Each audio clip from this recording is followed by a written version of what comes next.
written inside has to die. Yeah, right. I wasn't buying it. So I added another name to the book, Superman. It was an exquisite notebook. The black cover had a metallic finish that seemed to shimmer with a faint light. In the very center was a grayish-white skull. The skull seemed to be made with the latest 3D printing tech. Though it was flat, it had a raised three-dimensional look. It was as if, in the next second, it would struggle to break free from the cover. I made my judgment in a split second. This thing must have been expensive. At least $10. You know why banks chain their pens to the counter? There's an unwritten rule in this country. Some things belong to whoever finds them. Like a pen, a lighter, or a blank notebook. I smugly wrote my name on the first page, feeling the same joy as if I'd just found $10. But that joy didn't last long. After signing my name, I started to feel a strange palpitation in my heart. My heart was racing, my mouth was dry, and my throat was tight. The symptoms were like a mix of heat stroke and motion sickness. I pinched the space between my thumb and index finger a couple of times, then leaned over to my friend Faye, who was engrossed in a dusty old book on palm reading. Faye, I feel like something's wrong with me. Faye impatiently pushed my face away. Get lost. She didn't even lift her eyes from her book as she continued to study it intently. The aura of the dying turns black, their face goes ashen, their lips turn purple, and their breath grows cold. And you can't see your own reflection in their pupils. After reading that aloud, she turned to me with a spark of interest. Hey, that's kinda cool.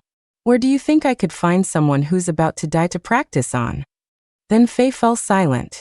Her pupils dilated, and her beautiful almond-shaped eyes stared straight at me as if she'd seen a ghost. I held a mirror, looking at myself from the left, the right, above, and below. A dark aura, a deathly pale face. My normally pink lips looked like I'd caked on some vampy, dark lipstick, making me look years older. I wasn't ready to give up. I grabbed Faye in a last-ditch effort. People who are about to die a violent death, their life force fades and dark energy takes over, so they can see stars in the daytime.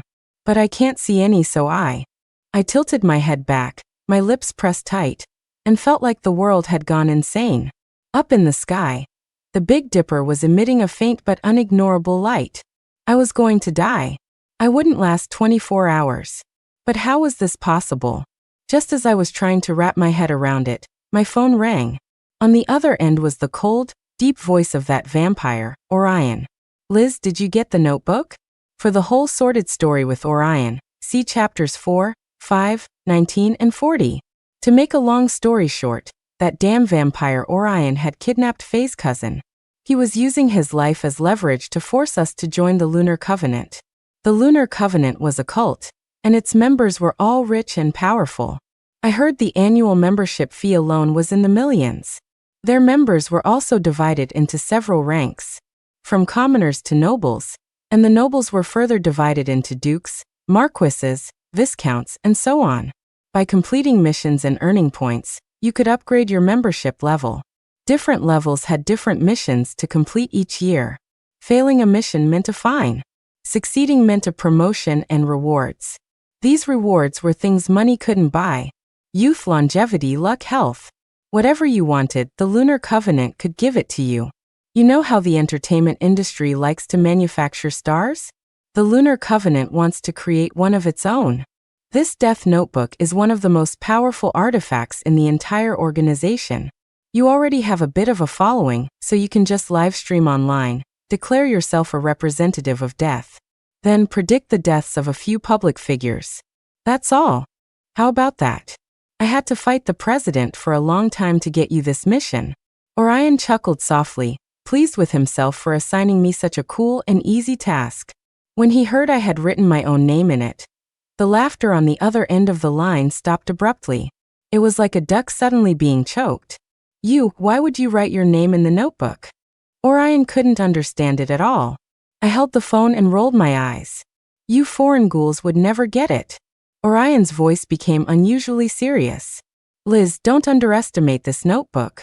The president made a deal with death himself, at a great cost, to get it. Anyone whose name is written in the notebook will have their soul taken by death. No one can escape.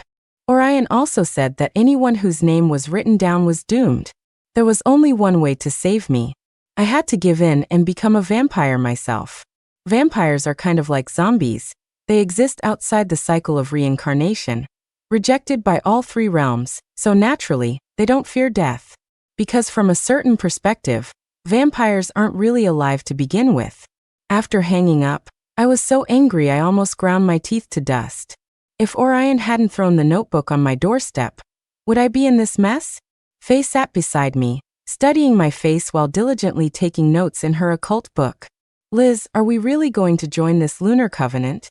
I nodded, crushing a walnut from the coffee table in my hand. We're in. Not only are we joining, but we're going to rise through the ranks. We'll become a viscount, a prince, and finally the president.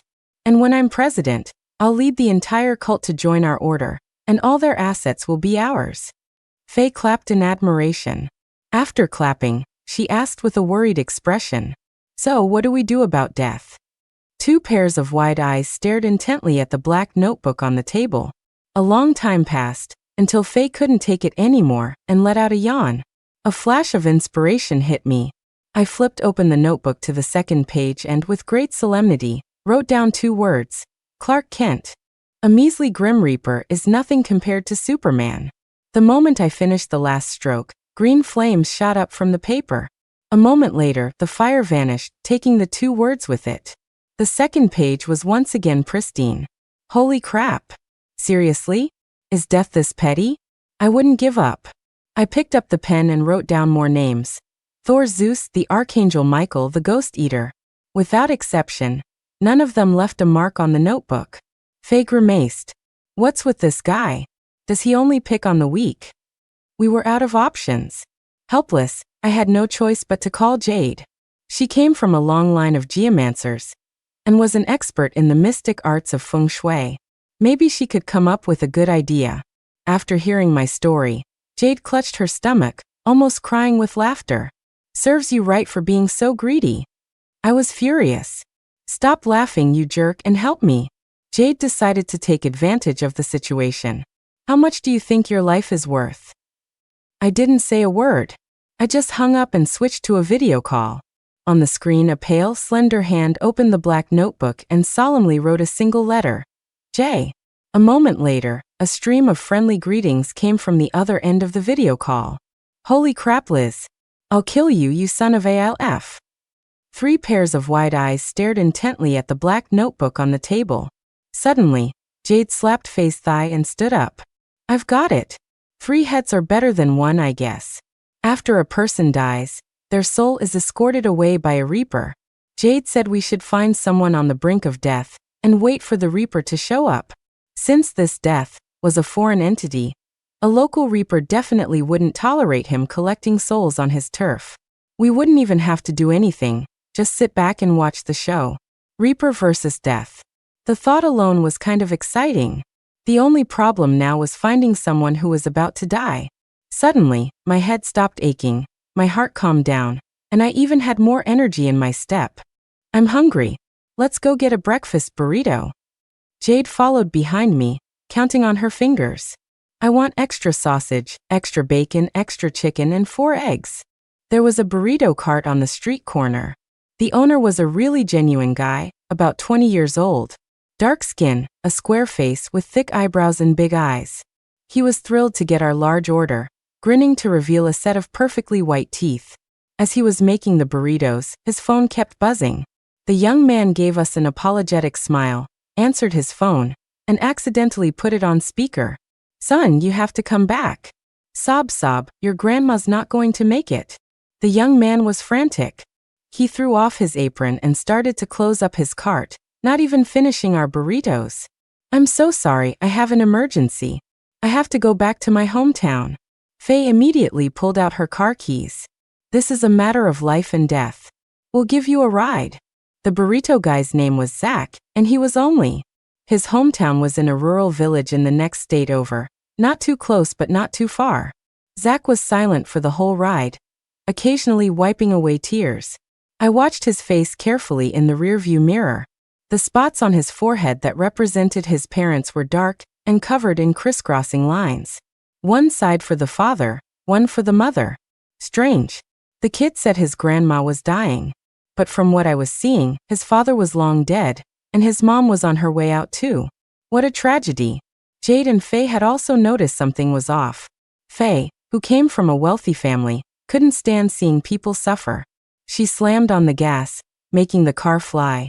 I leaned back in my seat and drifted off to sleep. In a daze, I heard Zach talking to Faye. Faye, my village is in a remote area.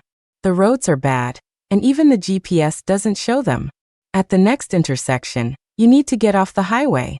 When you hit a fork in the road, just keep turning left. After a tunnel, we'll be almost there. The light ahead dimmed as the car entered the tunnel. I felt a distinct chill, as if it were a time tunnel that had transported us directly from summer to winter. Bang! Screech! Thump! The tires made a piercing screech. We had a flat.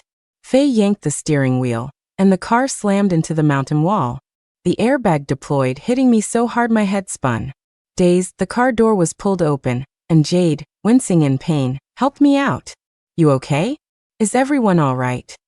We all checked each other over and breathed a sigh of relief after confirming no one was hurt.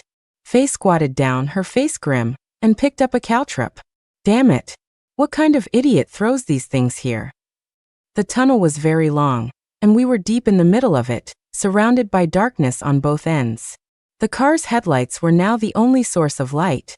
Jade and Faye were inspecting the car, while Zach, who got carsick easily, was leaning against the side, throwing up. I casually glanced to my left and saw shadowy figures in the distance, as if a crowd of people were walking toward us. Geez, these people have a death wish. Why are they walking in a tunnel? As soon as I said it, Jade and Faye turned to look at me shocked. Zach propped himself up on the hood of the car, twisted his neck, and forced a smile that was uglier than a grimace. Liz, don't scare us like that. Only I could see them. Tunnels are places where the worlds of the living and the dead intersect. People can walk through them. And so can ghosts. I suddenly realized I could no longer tell the difference between people and ghosts. Because I had less than a day to live. I already had one foot in the grave. Right now, I was neither living nor dead, part human, part ghost. In my eyes, there wasn't much difference between them. As the the horde of ghosts approached, a gray mist silently drifted over. The mist got closer and closer. If you took a whiff, you could even smell a faint scent of sandalwood. Now even Faye and Zach could see the ghostly crowd. Zach fought back his fear, his legs trembling, but he still mustered the courage to stand in front of us, arms outstretched. You guys run. I'll hold them off. The kid had guts. I glanced toward the tunnel entrance and sucked in a breath. We can't. There are even more ghosts over there. Faye and Jade had already pulled out their weapons. Faye held a 7-star copper coin sword, and Jade had a sword made from lightning-struck peach wood. As Zach watched in stunned confusion, they flanked him, protecting him on either side. I reached into my pocket, intending to grab a handful of glutinous rice mixed with red beans for defense. Legend has it that an ancient god's 3 sons became evil spirits after they died, their sole purpose to frighten children. In ancient times, people feared ghosts and gods, believing that illnesses and misfortunes were caused by these malevolent spirits. These evil spirits feared nothing except red beans, hence the saying, "Drive away ghosts with red beans." So, on the 8th day of the last lunar month, people would cook red bean porridge to ward off evil and welcome good fortune. The red beans in my hand were even more special. They had to be picked by a virgin with strong life force on the day of the Dragon Boat Festival.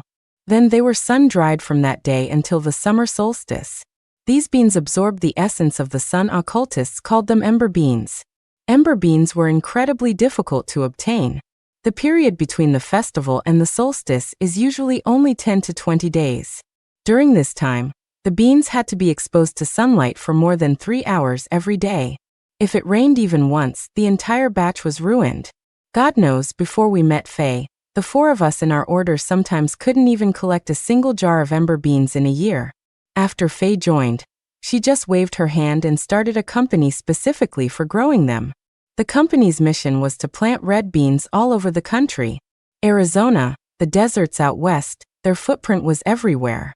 I heard the company even poached several professors from agricultural colleges at high salaries, specifically to research how to grow red beans in arid regions. Ever since we had Faye, when it came to rare artifacts and tools, there were only 2 words. All you can eat. Hiss. A sharp pain, like my palm was being scorched by fire, shot through my hand. I shoved the red beans into Jade's hand and stared in shock at the large blister that had formed on my palm. Jade took my hand, her expression grim. Liz, I don't think you have even 20 hours left. I understood what she meant. We had to get to Zach's grandma's house as soon as possible. The ghostly figures moved extremely fast. In the time it took to exchange a few words, they were already upon us. The ghosts were men and women, old and young. Some wore old-fashioned suits from the last century. Others wore modern floral jackets. At a glance, they seemed to span several hundred years. Most of the ghosts were crowded together, but one stood alone, drifting off to the side. The other ghosts didn't dare get too close to her, as if they were afraid. This female ghost wore a beautiful long red dress. Her head was tilted at a nearly 90-degree angle, connected to her body by only a thin flap of skin. Zach looked like he was about to faint. He took a deep breath and began to sing at the top of his lungs. Oh, say can you see, by the dawn's early light what so proudly we hailed, at the twilight's last gleaming, o'er the land of the free, and the home of the brave. He practically roared the song, and the sound echoed through the silent, dark tunnel, as if hundreds of people were singing at once. The moment the song began, the dark energy in the tunnel instantly stagnated. The ghosts looked at Zach with fear, and actually took a few steps back. I looked at him with admiration. Zach was a true talent. There was no song more grand and righteous than a patriotic anthem. Moreover, these songs carried the weight of the nation's fortune and a powerful, positive energy field, which had a restraining effect on evil things. In a critical moment, singing a patriotic song was more effective than chanting scriptures. Seeing that his singing was working, Zach's eyes lit up with excitement, and his voice grew louder. O'er the land of the free, and the home of the brave. As he sang, Zach winked at us, signaling for us to follow him forward. He sang a line, and we took a few steps forward. We advanced, and the ghosts retreated. 1 step, 2 steps, 3 for looking at the sky, watching the ghosts, 1, 2, 3 for in a line. From the mountains, to the prairies, to the oceans white with foam. America, America, God shed his grace on thee. This tunnel was too long, longer than Zach's stamina. Toward the end he was panting like an old asthmatic ox. He kept gesturing at us, wanting us to take over and continue singing. Faye, Jade, and I didn't dare to meet his gaze, shamefully lowering our heads. Born and raised in this country, yet we couldn't sing a few patriotic songs. It was truly shameful. So shameful. And crown thy good with brotherhood. Finally, like a singing doll with dead batteries, Zach sputtered out and fell silent. By now we were not far from the tunnel exit. Squinting, I could vaguely see a very faint glimmer of light. Tonight was a full moon. Although there were no streetlights outside, there was a silvery moonlight. The moon is yin, the sun is yang. During a full moon, the dark energy of demons and ghosts is even stronger. The crooked-headed female ghost in the red dress saw Zach shut up and let out a cold laugh. Sing. Why did you stop singing? The female ghost tilted her head, her cold gaze sweeping over us one by one. Finally, it rested on Faye's face. Any woman prettier than me deserves to die. With that, her half-tilted head suddenly straightened, then launched into the air, detaching from her body. It flew toward Faye, mouth wide open. Jade grabbed her peachwood sword and, with righteous fury, lunged at the ghost. Ha! I'll kill you, you blind she-devil! Zach's mouth gaped open. He tried to scream but only managed 2 hoarse croaks of ah, ah. The female ghost struck first, and the other ghosts couldn't resist joining the brawl. A shirtless, fat ghost with a dragon tattoo on his arm charged at us, yelling. As he ran, he shouted, "Damn it, I haven't had a decent meal in years, and you interrupt my dinner." His shout riled up the crowd. The ghosts, their faces contorted with rage, ran toward us. Though their causes of death varied, their expressions were all identically furious. Jade protected Zach, while Faye, with her sword, had already charged into the horde of ghosts. I couldn't use any artifacts, but because of the heavy dark energy around me, I could now fight ghosts with my bare hands. I punched the fat ghost in the face, and he froze in shock. I put my hands on my hips and laughed. Surprise, idiot. I'm not just a sorceress, I'm a warrior. Let me show you what a magic martial arts hybrid can do. Taste my fist. The narrow, dim tunnel descended into a chaotic melee. Ouch! Ack! Screams rang out intermittently. It was impossible to tell if they were from humans or ghosts. As the fight went on, the number of ghosts dwindled. The red-dressed female ghost, who had looked so menacing, was the first to run. She took a hit from both Faye's and Jade's swords, and the dense ghostly energy around her dissipated slightly. Spare me, ma'am. I'm a good ghost. I've never hurt anyone. Please don't hit me anymore. The fat ghost, being a slow runner, took the most beatings. He knelt on the ground, kowtowing to me pathetically. I have a question for you. What did you mean by what you said earlier? The appearance of these ghosts in the tunnel was just too coincidental. The fat ghost was beaten into submission and told us everything he knew. It turned out there was an unmarked graveyard near the tunnel, where countless people who had died accidental deaths or had no home were buried. The graveyard had no tombstones or proper graves, so naturally, no one ever offered incense. Without descendants to offer incense, these ghosts couldn't receive offerings and were left to starve for years.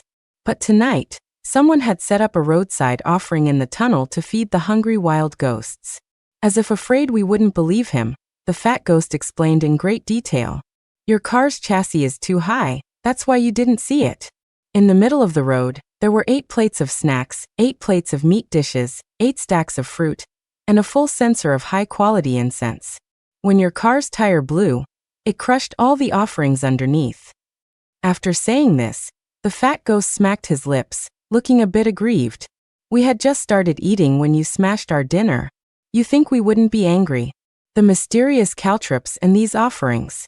It seems someone knew we would be passing through this tunnel, and had prepared this specifically for us. Interrupting hungry ghosts during their meal, being torn to shreds by a mob of them would be getting off easy. Someone wanted us to die in this tunnel. I didn't know if it was aimed at me and Faye, or at Zach. As the ghosts retreated, Zach's initial shock turned to gradual numbness, and finally, to a sense of injustice. He looked at me pitifully, his voice a hoarse, broken croak. You guys can fight ghosts? Then why did you make me sing for so long? Jade turned her head, her expression serious.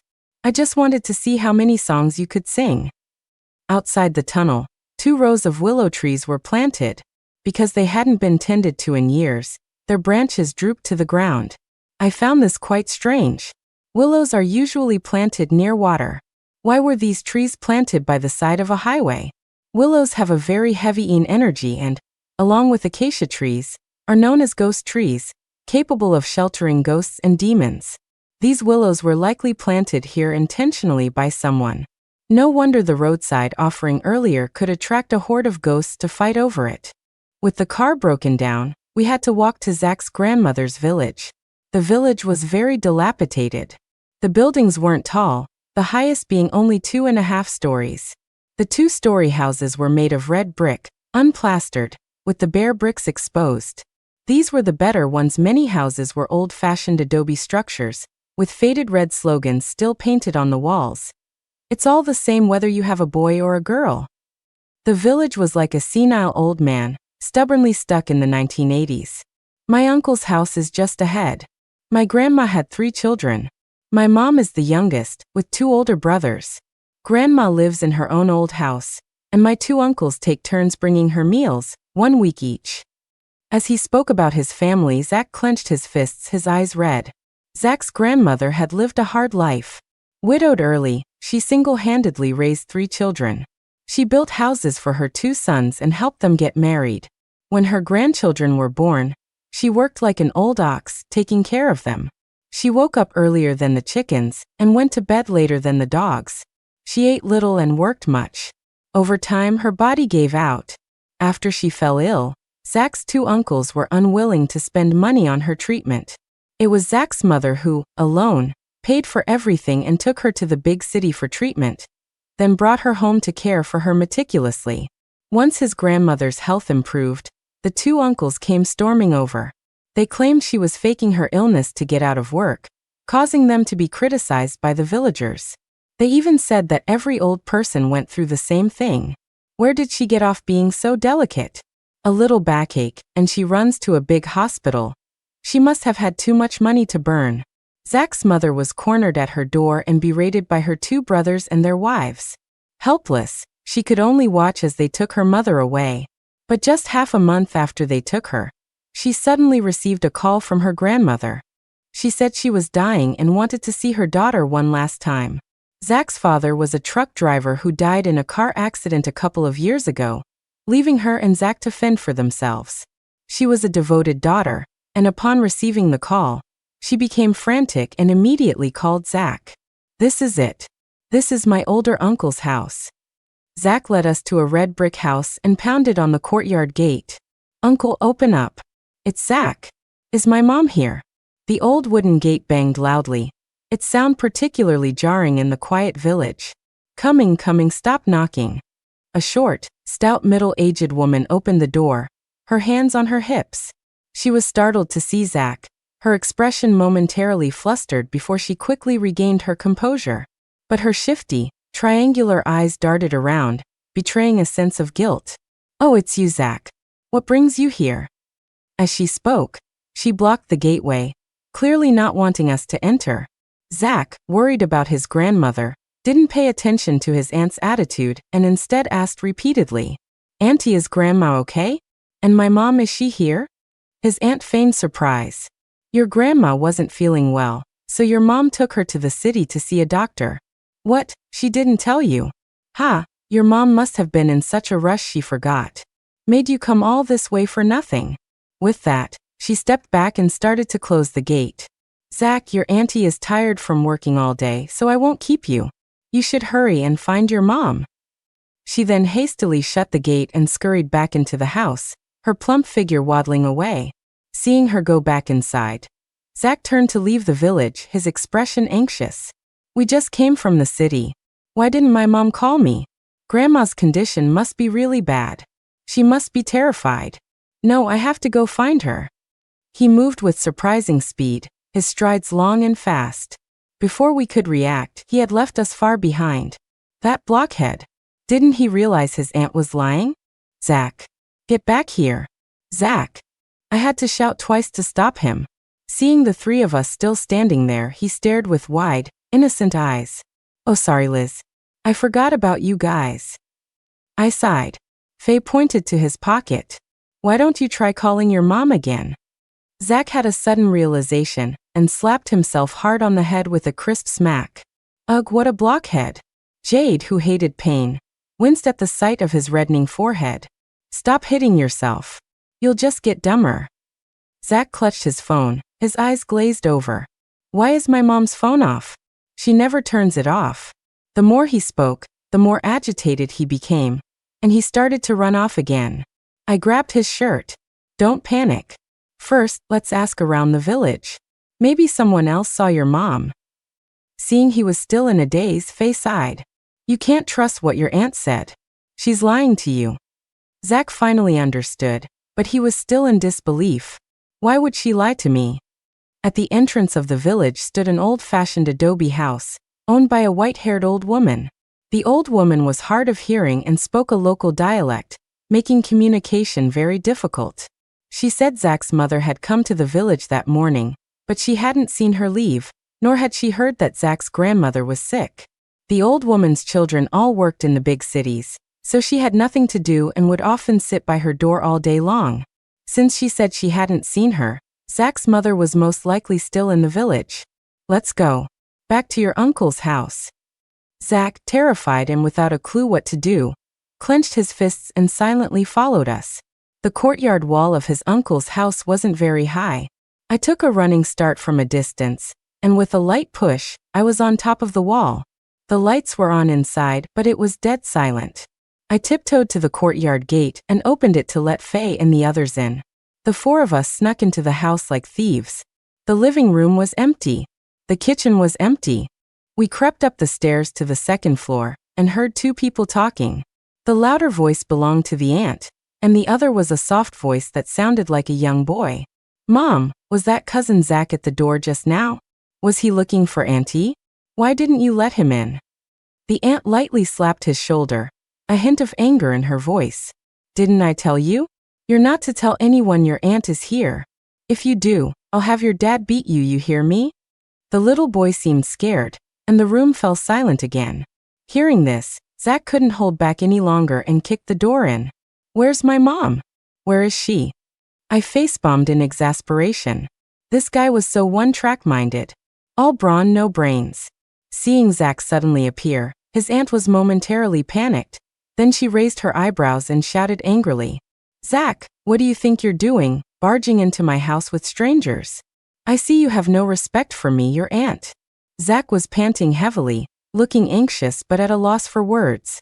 I gave Jade a look, and she and Faye quickly ran out to search for his mom. The aunt got anxious and tried to stop them. What are you doing? This is robbery. I'm calling the police to have you all thrown in jail. Her tone was angry and urgent, but there was a hint of bluff in it. The house wasn't big, with only 3 rooms on the ground floor. I quickly found Zach's mother in the westernmost room. She was lying on the bed, looking peaceful, sleeping very soundly. Mom, wake up, please wake up. Zach's shaking went from gentle to violent. I was afraid he was going to give her a concussion. Stop shaking her. Something's wrong with your mom. I pried open her eyelids to take a closer look, then placed my hand on her life gate. It was ice cold, not like a living person's, but like the temperature of a corpse. Yet her breathing was steady. Faye saw this and frowned. Her soul is gone? A person has 3 major souls and 7 minor spirits. Without them, all that's left is an empty shell. Unconscious, unfeeling, and immobile. Many people diagnosed by hospitals as being in a vegetative state are actually just missing their souls, not sick. Zach grabbed his aunt by the neck, lifted her high above his head, and let out an angry roar. Tell me, what did you do to my mom? The aunt's fat legs flailed in the air, her round face gradually turning the color of pig liver. Cousin Zach, let go of my mom. Wah. The little boy hugged Zach's leg, crying and screaming, which brought him back to his senses a little. Just then, a loud banging sound came from downstairs. Thump. The sound jolted Zach, and he released his grip. The aunt fell to the floor, clutching her neck and gasping for breath, her small eyes glaring at Zach with hatred. Your uncle's back. Ask him about your mom. Fearing Zach would hit her again, she scrambled to her feet with incredible agility and rushed downstairs. Honey, you're finally back. Let me tell you, this nephew of yours, She never got to finish her sentence. Her husband suddenly bent down and bit through her windpipe. Blood spurted more than 3 feet high, staining the air red. The uncle, his mouth open, licked the blood from his lips as if savoring it. Blood dripped from his chin, forming a dark red pool on the ground. Under the pale white moonlight, his skin took on a demonic crimson hue. His eyes were scarlet, but his pupils were a ghastly, pale white. It was a blood corpse.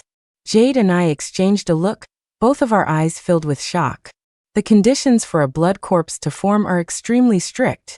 First, the body must be buried in a place of extreme mean energy. Second, after the body is buried, the grave must be continuously soaked in the blood of a close relative. Third, on a day and time of pure een, a spiritual creature must pass by the grave, stirring up the corpse's malevolent energy. All 3 conditions must be met. But judging by the situation, the uncle was fine during the day.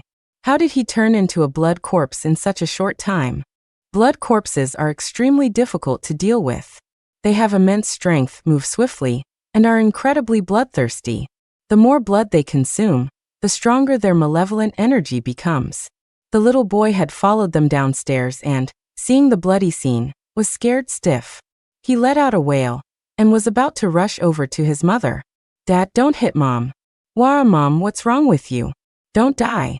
Zach, with quick reflexes, grabbed the back of his neck, lifting him into the air like a kitten. Timmy, don't go. It's dangerous. Hearing the voice, the blood corpse whipped its head around. Its fangs glinted menacingly in the moonlight. The blood corpse dropped the aunt and, like a phantom, lunged toward Timmy. To a blood corpse, the blood of a relative is a powerful tonic. Jade happened to be standing next to Timmy and Zach. She shoved Zach aside and kicked the blood corpse square in the chest. Jade let out a pained cry, hopping around pathetically on one foot. Ow, ow, ow. Clang. A hoe fell from the blood corpse's grasp. I was getting more and more confused. It seemed like the uncle went up the mountain to dig something, and in the process, poof, he turned into a blood corpse. How was that possible? But the current situation didn't allow for careful thought. Zach, holding Timmy, scurried behind me like a rabbit. The blood corpse immediately changed direction and charged at me, bringing with it a foul, bloody wind. I couldn't use any artifacts, so I had to fight it hand to hand. I threw a punch right at its face. I cried out and jumped back, shaking my hand furiously. Oh my God, that's disgusting. When the blood corpse saw me swing at it, not only did it not dodge, but it licked my fingers. Its lecherous eyes roamed over me, Faye and Jade, and then it broke into an obscene grin. Zach covered Timmy's ears, his expression a little awkward. My uncle, he's known around the village for hitting on all the young women. My aunt fought with him about it all the time. This was just speechless. A blood corpse doesn't recognize its own family. All that's left is the instinct to kill and eat. I never imagined it would also retain its, hobbies from when it was alive. Men, isver. Even in the grave, they can't behave. Unbelievable. Faye hated being looked at like that more than anything. It didn't matter if it was a man or a ghost. She flew into a rage, raised her 7-star copper coin sword, and swung it at the blood corpse. I'll chop you to pieces, you old pervert. In the moonlight, the copper coin sword faintly glowed with a golden light, clearly no ordinary weapon. Jade also brandished her peachwood sword, thrusting it at the blood corpse's chest. The blood corpse seemed to know how powerful these artifacts were. It hesitated for a moment, then dodged both of them and ran upstairs. Zach's face paled. Oh no, my mom's still upstairs. Jade held up a yellow talisman and chanted, Boundless heavens, endless earth, lend me your power. By the order of the 5 thunders, burn the demon, expel the evil. The talisman instantly ignited with a golden light, making Jade look like a goddess. Her face was a picture of righteous fury, but the talisman had been swiped from Faye's pocket. As she held up the talisman with her left hand, her right hand was busy stuffing a few extra ones she'd grabbed into her own pocket. The more divine her expression, the more shameless her actions. I rolled my eyes. Jade, is this really the time? Get serious. The talisman shot towards the blood corpse's face. A bolt of lightning descended from the sky and struck it in the chest. The air filled with the smell of burnt flesh. The blood corpse let out a wretched scream, glared at Zach with resentment, and then turned and ran. It moved with incredible speed, vanishing from the courtyard like a gust of wind, leaving only chaos behind. Timmy clung to his mother's body, sobbing his heart out. Zach stood beside him, lost and helpless. In just half a day, his entire world had been turned upside down. It was a good thing he was a thick-skinned person. Any other ordinary person would have probably gone mad from fear. I walked over and patted his shoulder. The blood corpse won't give up until it gets your blood and Timmy's. The most urgent thing now is to figure out what happened. Jade, you perform a soul summoning for Zach's mom. I'll go check on his other uncle's house. Timmy, having witnessed the gruesome fate of his parents, was in a state of shock. He clung to Zach, just crying, unable to answer any questions. Zach's second uncle lived nearby, in a similar 2.5-story red brick house. The courtyard gate was shut tight, and there were no lights on inside. I checked the kitchen, and saw that they still used an old-fashioned rural stove. The stove was filled with only cold, black ash. It looked like they hadn't cooked all day. This meant the second uncle and his wife had left early in the morning and hadn't come back. In a corner of the yard was a storage shed filled with various farm tools. I checked inside but found no hoes or shovels. The first uncle had also been carrying a hoe. Could the 3 of them have gone to dig up someone's grave this morning? With heavy doubts, I returned to the first uncle's house, only to find that Jade's situation wasn't much better. Zach's mother's soul couldn't be summoned back. It seemed to be held by someone. Looking at the soul-guiding incense smoke lingering in the room, Jade frowned. The soul doesn't seem to be far from the body. Zach, is there anyone in this village who knows about the occult? Seeing Zach's dazed look, she added, you know, like a seer, or someone who can communicate with spirits, or a coffin bearer. Zach's eyes lit up, and he nodded vigorously. Yes. Old Man Chen is a famous feng shui master around here. At the mention of Old Man Chen, Timmy stopped crying. He lifted his head from Zach's chest and said with a stuffy nose, Old Man Chen is a bad guy. Dad and Uncle listened to him, and we're going to bury Grandma. He also stuck some needles in Auntie and she fell asleep. She just kept sleeping and sleeping. I called her name a few times, but she didn't wake up. From Timmy's fragmented account, we were finally able to piece together what had happened. The two uncles, utterly devoid of conscience, had heard somewhere that burying an elderly person alive, standing upright in a grave, would bring wealth to future generations. They went to Old Man Chen to have him pick a lucky spot, intending to carry their sick grandmother into the mountains and bury her alive. But they hadn't expected Zach's mother to show up in the village that morning. To prevent her from interfering, they had Old Man Chen capture her soul. Pa! Faye spat on the ground, her face full of contempt for the two uncles. Serves them right. But if the three of them went up the mountain to bury someone, how did the first uncle become a blood corpse, while the second uncle and his wife went missing? These questions could only be answered by going to that grave. To prevent the blood corpse from returning to cause more harm, Zach carried his mother on his back, and I carried Timmy. The group of us left the uncle's house and, following Zach's directions, walked toward Old Man Chen's home. Although Old Man Chen was a villager, he lived alone at the foot of the mountain behind the village. A circle of willow trees was planted around his simple, unfinished adobe house. The willow branches drooped to the ground, showing no signs of spring, only a sense of desolation. Seeing this house, a thought struck me, and I couldn't help but think of the row of willows at the tunnel exit. Could Old Man Chen have planted those trees too? The horde of ghosts in the tunnel was probably summoned by him. Zach had said his grandmother's village was remote and rarely had visitors. Old Man Chen must have set up the roadside offering in the tunnel with the intention of having Zach die there. I wondered how much money the two uncles had given him to be willing to commit such a heinous act of killing an innocent person. This Old Man Chen is not to be underestimated. Everyone be careful. As soon as the words left my mouth, the mother on Zach's back suddenly erupted. She had been lying limply on his back, her head drooping in a deep sleep. But now, her neck was craned high, her limbs wrapped tightly around Zach's body, and she bit down hard on his neck. Zach cried out in pain, and instinctively tried to throw the person off his back. Halfway through, he remembered it was his mother and restrained himself, tightening his grip on her legs. Mom, what's wrong with you, Mom? Hiss, Mom, bite a little lighter, you'll hurt your teeth.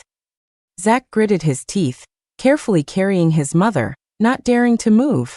His mother, however, bit down hard on his neck, her face contorted, as if she wanted to tear a piece of flesh from him. With his mother's soul captured, her body was just an empty shell. Like an empty house, it could be occupied by any wandering ghost. Who knew what kind of thing had possessed her now? Faye pulled out an ancient coin and quickly darted in front of Zach, about to stuff it into his mother's mouth. The thing knew the power of the coin and immediately let go of Zach, leaping to the ground. With the agility of a monkey, it scurried up a nearby willow tree, clinging to the trunk and watching us warily. Zach was stunned. Mom, don't scare me like this, Mom. Timmy was even more captivated. Auntie climbs trees so well. I held Timmy and stepped back, giving Jade and Faye a look. Zach, that's not your mom. Your mom's body has been taken over by another demon. Zach immediately panicked. Then what do we do? Jade and Faye, swords in hand, surrounded the willow tree from both sides. Faye pretended to turn and talk to Zach, but then she lunged at his mother. What do? We kick it out, of course. The ghostly thing was incredibly agile. I even suspected it was a monkey spirit. It dodged Faye's 7-star sword, grabbed a willow branch with one hand, and swung like Tarzan from one tree to another. Jade, getting frustrated, put away her peachwood sword and started throwing lightning talismans at it. Zach was frantic. Hey, be careful with my mom. Faye, Jade, don't hurt my mom. Oh, be careful. After his shouting, Jade and Faye's attacks became much more hesitant. Zach's mother was in her 40s, and though not old, she was very thin and frail from years of hard labor. Her outstretched wrist was as thin as a dry twig. It seemed a little force could snap it. The possessing demon was extremely nimble, and as it leaped and dodged, it scratched several cuts on Jade's and Faye's faces. Faye had never been so humiliated. She let out a roar. "I'm going to kill you." Hearing this, Zach's voice cracked with fear. "Faye, please have mercy." Jade's face contorted in horror. "You reckless fool, have mercy." Faye, with talismans in both hands, sealed off all escape routes for the demon. One fireball after another exploded in the air, as if it were raining fire and lightning. The demon shrieked as it was hit by 2 talismans and rolled to the ground. A black shadow floated out of Zach's mother's body and flew toward Old Man Chen's house. Jade stepped forward, pinched Zach's mother's cheeks, and stuffed an ancient coin under her tongue. The coin, imbued with the energy of a prosperous era, was the best defense against evil spirits.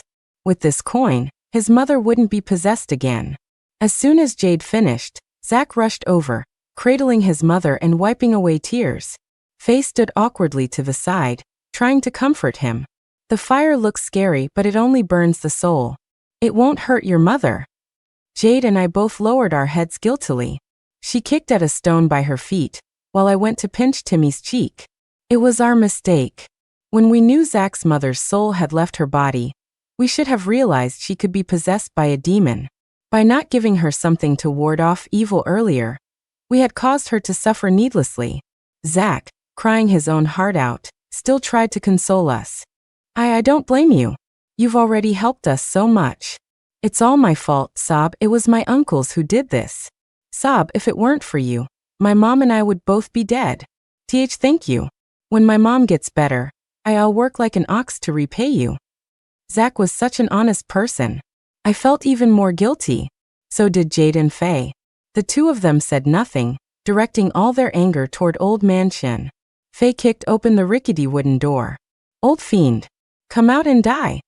To our complete surprise, the old fiend was actually dying. He was lying on his back in the courtyard, a gaping hole in his chest, blood gushing out. His body looked like it had been mauled by some wild animal. There wasn't a single patch of unscathed flesh. Seeing us and Zach, a glimmer of hope sparked in his cloudy old eyes. Old Man Chen extended a hand with difficulty that looked like tree bark toward the air. Save me." I ran forward and pressed on his wound. "You old dog, where is Zach's mother's soul?" Old Man Chen was so angry he nearly died on the spot. Jade rolled her eyes, disgusted by my crude questioning. She pushed me aside and squeezed out a sweet smile. "Sir, who injured you? What happened?" Old Man Chen's expression eased a little, and he said with great effort, "First, save me first." While we were talking, Faye had already run into the house to search. "Found Zach's mom." Jade's expression changed instantly, a perfect demonstration of someone who could change faces faster than flipping through a book. She stomped on Old Man Chen's chest, and the blood flowed even faster. "You old bastard. Talk now, or I'll knock your teeth out." Old Man Chen's eyes rolled back, and just like that, he was angered to death. A wisp of gray soul slowly drifted out from the top of his head and quickly disappeared. That old bastard was fast. But a black shadow was even faster. Moving like a phantom tiger, it snatched Old Man Chen's soul with incredible speed. Then it tore him into pieces and stuffed them into its mouth. Jade and I watched, our eyes almost popping out of our heads. After devouring the soul, the black shadow's illusory body solidified, and its original appearance gradually became clear. It was a gaunt old woman in a black shroud, looking vaguely familiar. "Grandma!" Zach shouted and was about to run toward the old woman when Faye rushed out of the house, holding a jar. "Don't go. That's a Jian." My head froze, and I slowly turned to her. What did you say?" Jade swallowed hard, her expression more pained than if she were crying. "You mean the kind of Jian from a person dies and becomes a ghost dies and becomes a Jian?" Ancient texts once recorded. A person dies and becomes a ghost dies and becomes a Jian dies and becomes a 11 dies and becomes a Ia dies and becomes a Wei. Another classic text also noted, when a person dies, they become a ghost. When a ghost dies, it becomes a jian. A ghost's fear of a jian is like a person's fear of a ghost. Ordinary ghosts don't actually die, they can exist for a very, very long time. That's why in ghost stories, you often hear about 100-year-old ghosts or 1,000-year-old ghosts. And the ghosts destroyed by exorcists don't really die either, they just dissipate into the world. A person is made of yin and yang. After death, the yang energy dissipates, leaving only yin energy, and that part is the ghost. A ghost can only be destroyed by something with strong yang energy, it cannot die. But within a ghost's yin energy, there is both a yang yin and a yin yin aspect. Destroy its yang yin, and what's left its yin yin is a jian. A jian devours ghosts, just as an evil spirit devours people. I had only ever read a few lines about this jian creature in ancient books, I had never encountered one in real life. My throat felt dry. I turned to Jade, my eyes full of hope. Jade, your line of geomancers has a 1,000-year history. And your grandfather took you into all sorts of major tombs. You've seen it all. Do you have a way to deal with this jian? Jade shook her head modestly. What's our little tradition compared to your great order? When it comes to dealing with this thing, who else is there but you? Smash! Faye decisively shattered the jar. Then, in an extremely rough manner, she shoved Zach's mother's soul back into her body. Before his mother could even wake up, Faye had already placed her on Zach's back. She then scooped up Timmy, grabbed Zach, and ran. As she ran, she looked back and shouted at us. It's getting hairy. Let's scram. What are you standing there for? Run. Fortunately, after devouring Old Man Chen, the jian turned its attention to the rows of willow trees outside his house. To a jian, the allure of a ghost is much greater than that of a human. We ran with all our might, cursing our parents for not giving us 2 more legs. We fled in a mad dash, and when we finally couldn't run anymore, we found ourselves back in the tunnel. The headlights of Faye's car were still on, emitting a reassuring white glow. That scared the hell out of me, boo-hoo-hoo. A familiar fat ghost rolled onto the ground. The green dragon tattoo on his pale, fleshy body was particularly eye-catching. The fat ghost had fallen out of a small jar Faye was carrying. A moment ago, he was the one who had warned Faye that Zach's grandmother had become a jian. The fat ghost clutched his chest, looking like he had just survived a catastrophe. Oh, Mama, Leo is truly blessed to be alive. Zach's eyes widened in surprise. Leo? Old Man Chen's nephew? The fat ghost chuckled, a bit sheepishly. Zachy boy, you've grown up so much. My bad, I didn't recognize you earlier. Faye cleared her throat, and the fat ghost immediately corrected himself. My mistake. I was forced into it by my uncle. That old man may be my uncle, but he's ruthless. When he was young, Leo was a troublemaker who joined a gang and spent his days causing mischief. He was killed in a gang fight. His father died when he was very young, and his mother remarried, so he was raised by Old Man Chen. After he died, Old Man Chen summoned his soul and kept his ghost at home. Leo said that Old Man Chen kept many ghosts. He would release them into people's homes and then go exorcise them himself, making money through these scams. When he was younger, Old Man Chen had pursued Zach's grandmother. But because of his reclusive nature, she wasn't interested in him. After that, he never sought another woman. Zach's older uncle, while working away from home, heard that someone had made a fortune by altering their ancestral graves' feng shui. He and the second uncle went to Old Man Chen, asking him to take a look at their family's feng shui. Old Man Chen, still bitter about being rejected by Zach's grandmother, harbored a deep grudge. So he gave them the wicked idea of a live burial. The 2 animals only hesitated for a moment before agreeing. Of course, Old Man Chen wasn't so kind as to actually point them to a genuinely auspicious spot. The place he chose was a site of extreme yin. If the grandmother were buried alive there, she would inevitably become a malevolent spirit within 3 years. And once a malevolent spirit emerges, it kills its blood relatives first. Old Man Chen's love had turned to hate, and he had despised Zach's grandmother his entire life. Her death wasn't enough for him. He wanted her to kill her own family with her own hands. When the 2 uncles went home to discuss this with their wives, Zach's grandmother overheard them. She wanted her daughter to save her, so she snuck out and called Zach's mother. When she returned, the older uncle, afraid she would cause a scene on the way, gave her a large dose of sleeping pills. But he misjudged the amount. By the time they carried her up the mountain, she was already dead. She died full of resentment. As soon as she became a ghost, before her soul could stabilize, she was buried in a place of extreme pain.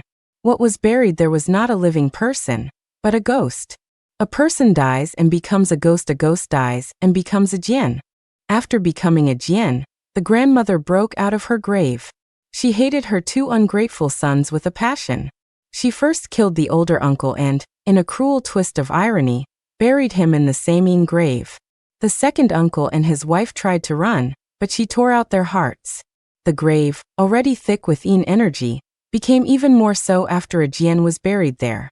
And so, by a strange twist of fate, the older uncle became a blood corpse. A blood corpse? A blood corpse. I slapped Jade's thigh and shot to my feet. We're screwed. We still haven't found the uncle. Leaving such a massive blood corpse out in the open could lead to countless deaths. The fat ghost shook his head. Don't bother. The grandma got him. My uncle was also killed by her. She even released the other evil spirits he was keeping and let them tear him apart. Then she ate those ghosts too. At this, the fat ghost couldn't help but shiver. It was terrifying. Good thing I hid quickly. Mom. Just then, Zach's mother let out a cry and shot up. She was finally awake. Her soul had been trapped in old man Chen's house, where she had learned everything that had happened. She sobbed uncontrollably, her tears streaming down onto Zach's shoulder. Sob, Zach, my baby, I don't have a mother anymore. It's my fault, it's all my fault. If I hadn't let my brothers take Mom away, this wouldn't have happened. I'm the one who killed my own mother, boo-hoo-hoo.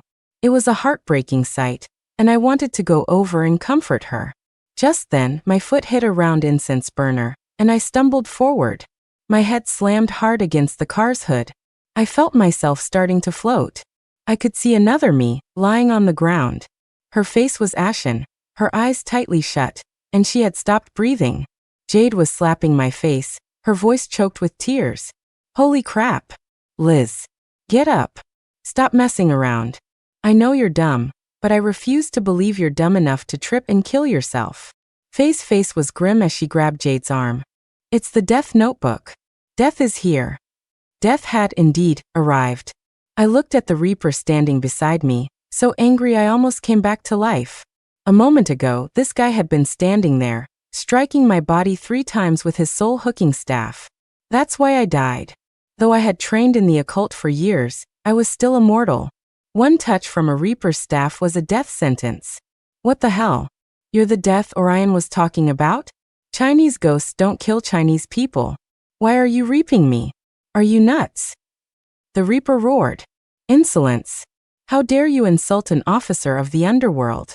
I am reaping you because your name is written in the book of life and death. Liz, your time has come. Follow me now. By this time, Jade and Faye had opened their spiritual sight and could also see the Reaper. Jade's eyes darkened. After sizing up the Reaper, she asked coldly, Are you sure Liz's name is in the book of life and death? Let's go see the judge of the underworld together. I don't believe Liz's lifespan is only 22 years. The Reaper's eyes flickered and he raised his staff of punishment. My duties are not for a mere mortal to question. Interfere again, and I'll take years off your life. Faye drew her 7-star copper coin sword and pointed it at the Reaper, her killing intent palpable. Even if the King of Hell himself came today, he's not taking Liz's soul. The Reaper sneered. Big words. You don't know what you're up against. With that, he raised his staff to strike Faye. A Reaper is not like a ghost. Though a creature of Een, he wields the power of heavenly law. Ordinary talismans and peachwood swords are useless against him. And if a mortal is struck by his staff, their lifespan will surely be shortened. Hatui. A wad of spit landed squarely on the Reaper's nose. I made a face at him. Pa, so there are traitors among the Reapers too. A fine officer of the underworld, taking orders from a foreign cult. You ghost traitor. I bet you were a regular traitor when you were alive too. The Reaper lowered his staff, his ghostly energy surging, and lunged at me, grinding his teeth. Fine. We'll see how I deal with you when we get to the underworld. I turned and ran. showering the Reaper's ancestors with a stream of colorful insults as I went. I ran, the Reaper chased, and Faye followed close behind. Jade wanted to come too, but after a look at my body lying on the ground, she gritted her teeth and stayed put. She had to stay in the tunnel to watch over my corpse. The Reaper was incredibly fast, and he swung a soul-locking whip that nearly hit me several times. As Faye ran, she threw all sorts of talismans at the Reaper as if they were free. Wherever the three of us went, sparks and lightning followed. I ran with all my might toward Old Man Chen's house, shouting as I went, "Grandma, dinner's ready. This one's extra nutritious. Come and get it." The Reaper sneered. "No matter what tricks you pull today, you're dead." Soon he wasn't laughing anymore, because he saw Grandma. Although the Reaper was a government employee, he was still, essentially, a ghost. And if he was a ghost, there was no way he wasn't afraid of a Jian. In the space of just a few breaths, the once mighty Reaper had vanished without a trace. I picked up the punishment staff and soul-locking whip from the ground, and tucked them into my clothes. This was good stuff, a great weapon for killing ghosts. After finishing off the Reaper, Grandma wiped her mouth and floated away without even a glance at us. She came and went like the wind. Faye watched her retreating back with a complicated expression. Isn't she going to see Zack and the others? I sighed. A Jianzine energy is too strong. Zack and his mom are just mortals, they can't handle it. Getting even a little close would plague them with illness and bad luck. Let's go. We're going back. My soul returned to my body, and I was alive again. But our hearts were heavy. The Lunar Covenant's influence was far greater than we had imagined. They even had people in the underworld. Outside the tunnel, thunder rumbled and dark clouds gathered. Jade looked up at the black sky, her expression grave. It's about to rain. I nodded and said softly, the weather's about to turn. The wind howls through the tower, heralding a coming storm. The end. Next story. My family runs a paper effigy shop. For this reason, my in-laws were deeply dissatisfied with me. My husband also often complained that I was bad luck. He secretly used my dowry money to marry a second wife. Afraid I wouldn't agree, he gave me medicine. It left me bedridden and weak. But he didn't know that those 3 silver ingots were dead man's silver. Dead man's silver, life-claiming silver. The living shun it, vengeful ghosts emerge from it. Both the one who spends it and the one who receives it must pay a bloody price. The rain outside pattered down all night. Lying in bed, I couldn't quite tell what time it was. Luna? Luna, are you home? Someone was pounding on the courtyard gate. I propped myself up on the edge of the bed and managed to get to my feet. Without even putting on an outer robe, I stumbled dizzily to open the door. Standing outside was our neighbor, Mrs. Peterson. She jumped when she saw me, her narrow eyes widening. Heavens, you look terrible. Are you all alone? Hasn't anyone called a doctor for you? The Shen family is truly despicable. Mrs. Peterson's face was grim. She took my arm to support me, muttering curses at my in-laws and husband as we walked. Just standing at the door for that short time, the cold from the courtyard seeped through my thin clothes and chilled me to the bone. My head seemed to hurt even more. After helping me to a chair, Mrs. Peterson took charge, pouring me a cup of hot tea and pressing it into my hands. She sighed, her eyes filled with pity. Luna, that boy Ethan made you sick, didn't he? We're all just common folk here on Sweetwater Lane. I've lived here for 20 years, and this is the first time I've ever seen someone take a second wife. You've only been married 3 years, right? Ethan has no conscience. My heart suddenly skipped a beat. Who's taking a second wife? Mrs. Peterson licked her dry lips, her expression stunned. What, you didn't know Ethan was marrying again? This morning, he and your in-laws went to the Liu family to deliver the betrothal gifts. He gave a full 30 taels of silver as a bride price. The silver ingots were so heavy, they made old Mrs. Liu grin from ear to ear. You should have seen the display. It was much grander than when he married you. It's just a second wife, and he's showing off like this. Mrs. Peterson's voice seemed to drift in and out, and her sallow, thin face grew blurry. I pinched my thigh hard, trying to stay awake. 30 taels? The Liu family? Which Liu family? Ethan's father was an oil seller, walking the streets and alleys every day. He worked hard but barely saved any money all year. Ethan was currently studying at the academy, and his tuition alone was a considerable expense. He had passed the preliminary exams at 13, a young prodigy. Unfortunately, he failed the higher exams repeatedly, and now, at 22, he was still just a preliminary scholar. If studying hadn't drained their family's finances, the Shuns would never have chosen to marry into my family. My family, the Songs, had run a paper effigy shop for generations. We earned dead man's money, and most people found it unlucky. When the Shun family first came to propose, their conditions were incredibly harsh. Not a single coin for a bride price, and they demanded a dowry of 100 taels of silver. Not only that, they specifically requested the paper effigy shop as part of the dowry. I lost my mother at a young age and was raised by my father, who endured great hardship. When the Shuns proposed, my father was already gravely ill, with little time left. He was in a hurry to marry me off so I would have someone to rely on for the rest of my life. He agreed to their proposal almost without hesitation. After we married, Ethan began to spend money extravagantly. Only then did I learn that his family had proposed because they had racked up 100 tael debt over the years to support his studies. My entire dowry went to paying off his debts. The monthly income from the paper effigy shop was also squandered by him. Drinking one day, spring outings the next. A life of drunken indulgence. Now the household was down to just a few strings of copper coins. They wouldn't even spend money on a doctor for me when I fell ill. Where did this 30 taels of silver come from? Seeing my face pale as paper and my breathing ragged, Mrs. Peterson grew even more indignant. Which Liu family could it be? The one that sells tofu at the end of the lane. Jasmine Liu, the one they call the tofu beauty. Didn't you have an argument with her? Most of the people living on Sweetwater Lane were poor. The harder life was, the more they valued money. If someone lost an onion or an egg, it was a huge deal, something to be argued over with neighbors for ages. Among them, the Liu family argued with people the most. Old Mrs. Liu was stingy and had sticky fingers. Jasmine's personality was just like her mother's. One day, I tripped in front of her tofu stand and accidentally dropped 3 copper coins from my sleeve. Jasmine snatched them up with lightning speed and insisted they were hers. The mother and daughter duo surrounded me and cursed me for half the day, until I fled in disgrace. From then on, Jasmine found fault with everything I did. How could someone with such a shrewish and domineering nature be willing to be Ethan's second wife? AI, what a waste of those 3 beautiful silver ingots. The quality, so bright and shiny, I've never seen such beautiful silver before. Looked like it was freshly minted. To think it all went to the Liu family. I suddenly grabbed Mrs. Peterson's hand, my eyes fixed on her moving lips. 3 ingots? Ma'am, are you sure it was 3 ingots?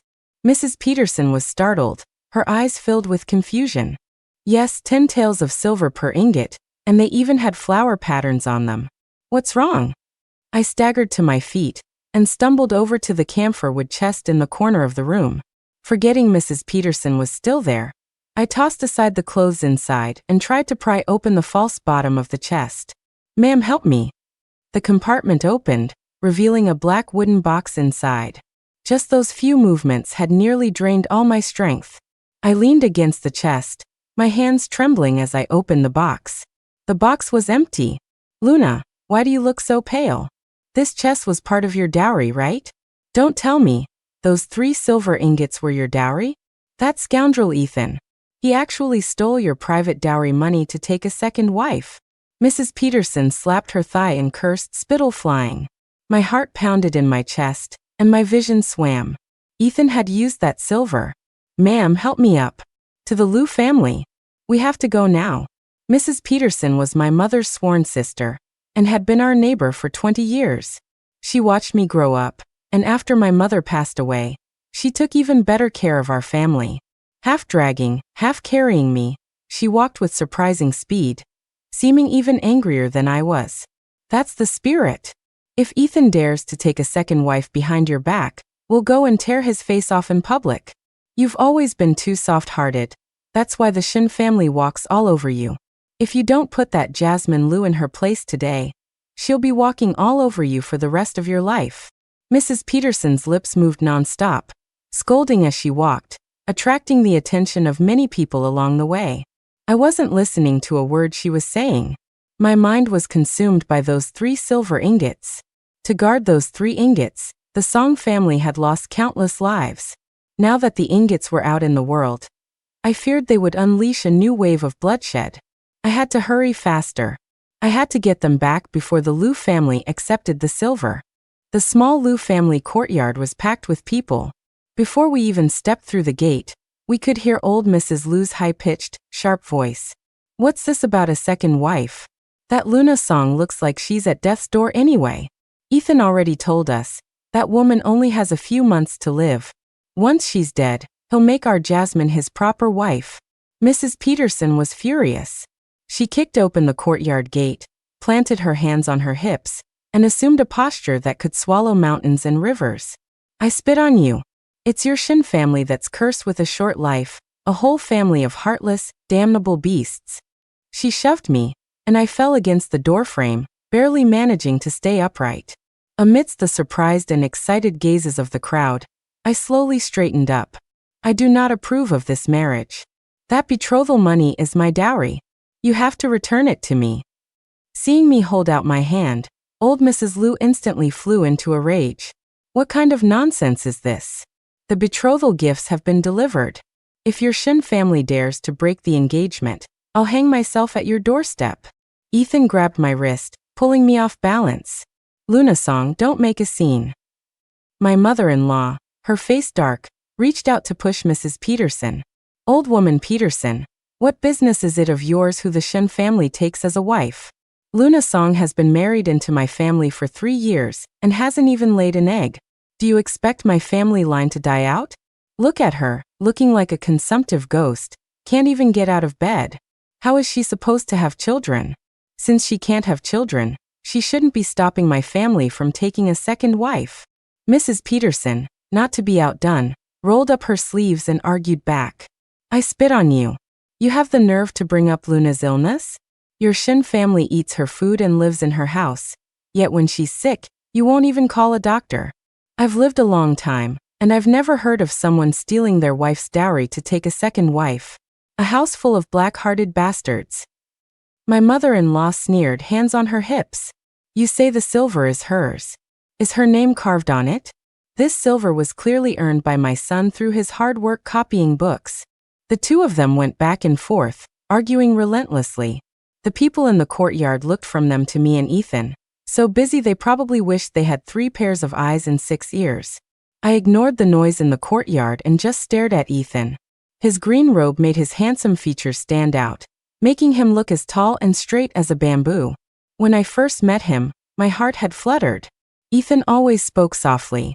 When his parents made a host of unreasonable demands, he even gave me a silver hairpin to apologize on their behalf. He said he truly admired me, but his parents, having been poor for so long, could only think about money. He said if we married, he would treat me well. I was young then. I didn't understand that a man's promises could not be easily believed. "This silver is my family's heirloom. You can't touch it." My insistence angered Ethan. He frowned and lowered his voice. "Luna, I always thought you were a virtuous woman. You're bedridden now and can't work. Someone has to take care of my parents, right? You know Jasmine. She's always been capable. After she marries in, she can not only serve my parents but also take care of you. I'm taking a second wife for your own good." I shook my head and grabbed his sleeve. "You can take a second wife, but you can't touch my silver ingots." Ethan's patience finally ran out. He flung his sleeve violently, his eyes filled with fury. "Don't push your luck. Since you're a Shin family wife, everything you have belongs to the Shin family." Dragging my sick body this far had already pushed me to my limit. When Ethan threw me off, my legs gave out, and I fell backward, my head hitting a pillar. Amidst the gasps of the crowd, I closed my eyes and sank into darkness. I don't know how long I was unconscious in bed. I was woken by hunger.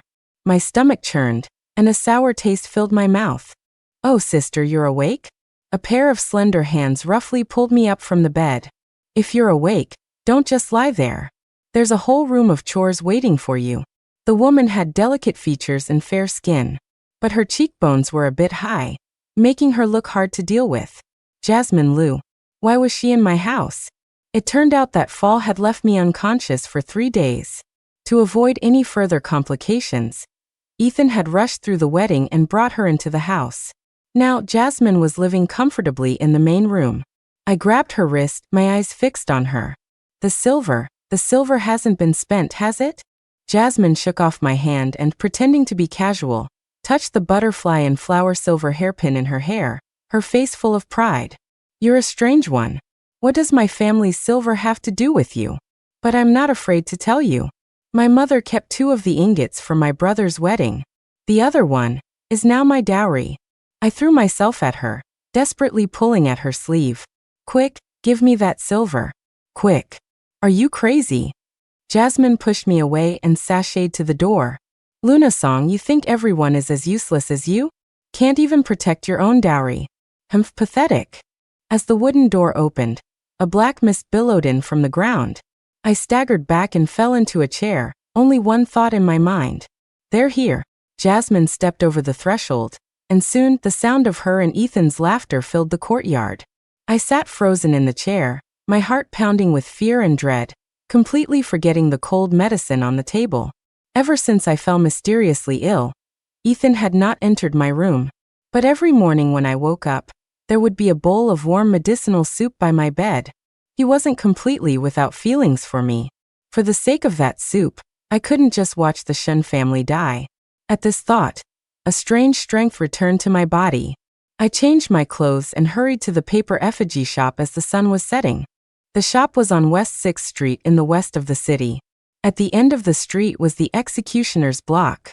Everyone found the area unlucky, so West 6th Street had only a few scattered shops and looked very desolate. Most of the people living on this street belonged to the 9 funerary trades. What were the 9 funerary trades? Executioners, coroners, corpse stitchers, coffin makers, effigy makers, professional mourners, spirit midwives, grave diggers, and epitaph carvers. Because people in these professions dealt with the dead all the time, they often encountered strange and paranormal things. The common folk collectively called us the 9 funerary trades. Although it was considered a lower-class profession, not just anyone could join. One had to have a lineage stretching back at least 4 generations, a tradition passed down, to be called a member of the 9 funerary trades. By now, the sky was growing dark, and the street was empty. The door to the paper effigy shop was half open. Inside, it was quiet except for the sound of someone splitting bamboo strips. I pushed the door open, and Finn looked up, revealing a youthful face. He was delighted to see me. Sister, are you better? I went to the Shun house so many times, but they wouldn't let me see you. They said you were very sick. Finn was a refugee. His parents had starved to death on the road, and at the age of 5 he became a little beggar in our city.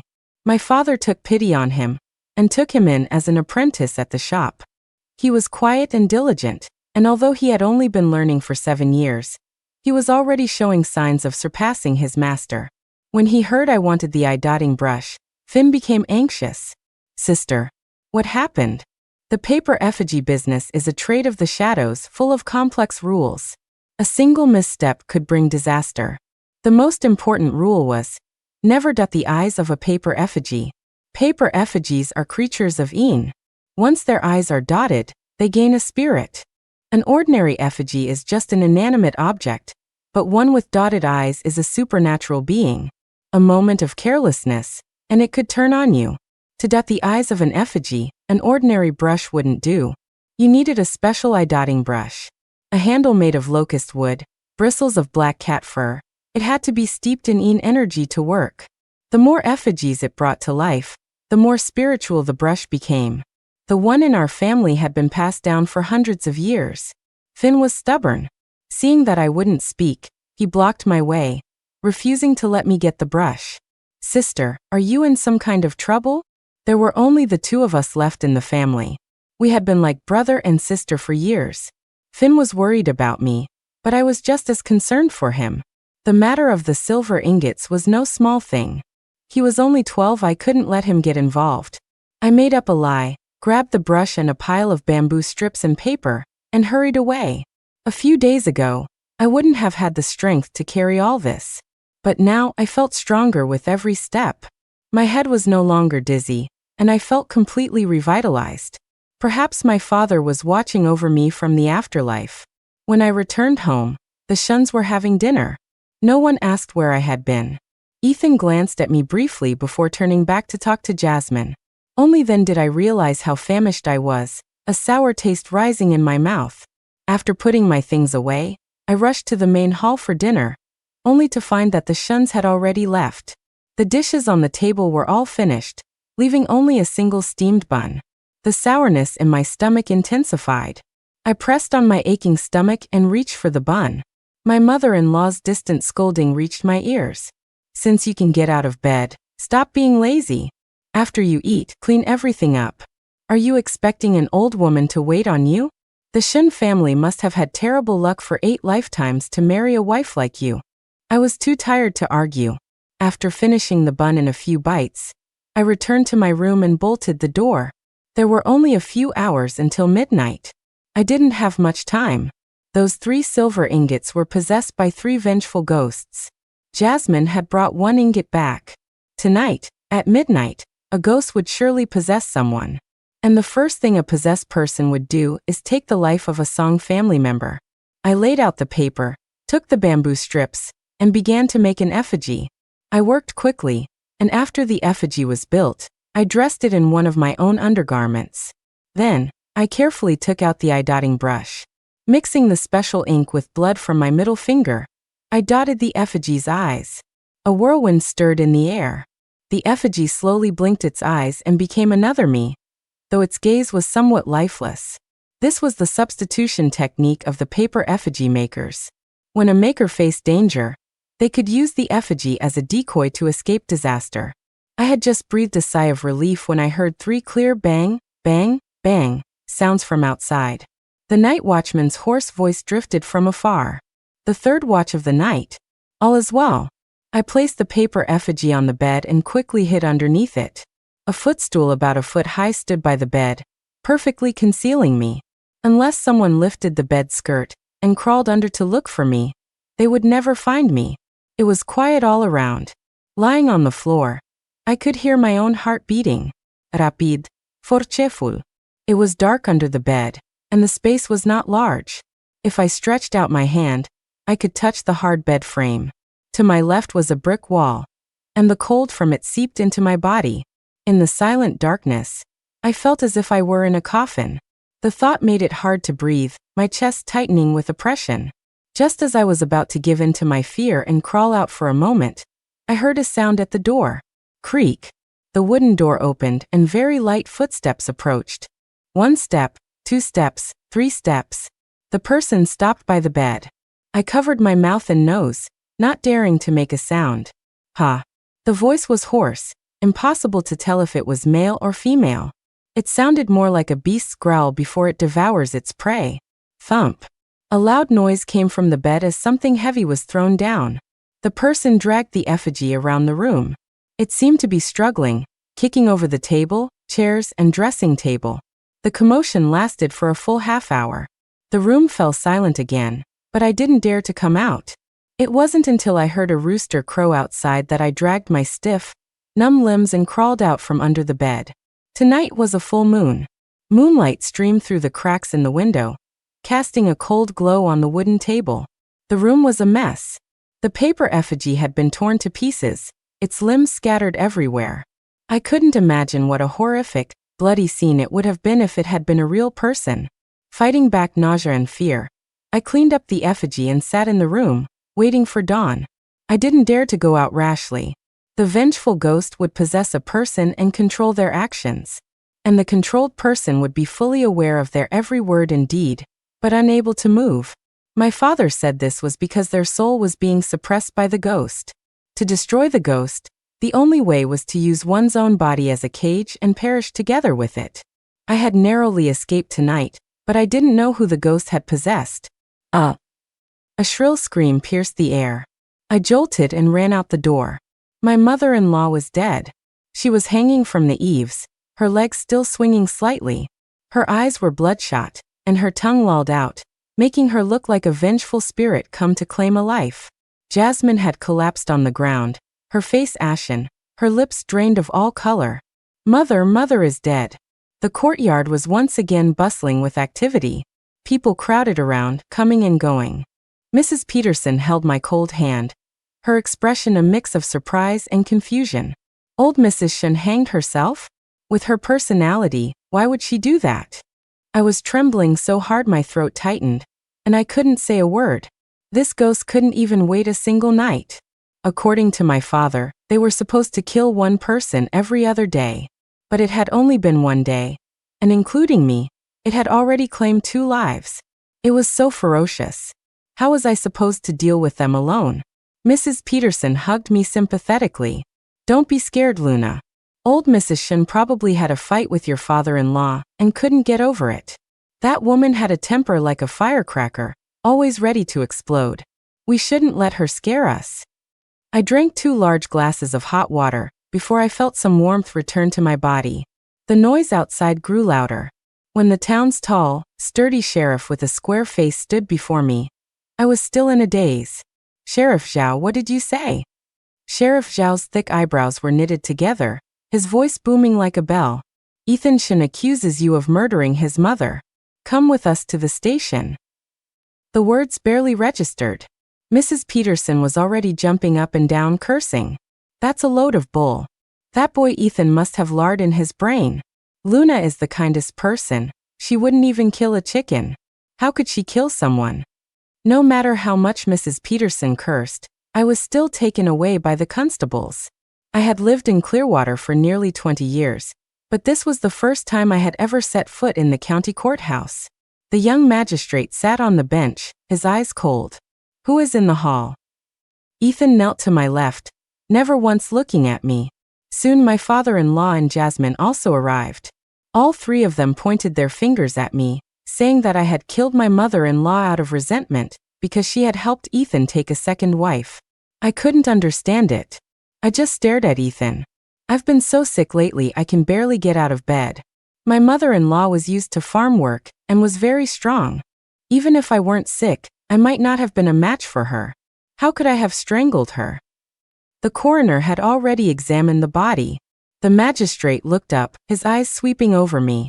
Mrs. Shun was indeed strangled to death and then hanged from the eaves. Luna Song, confess now.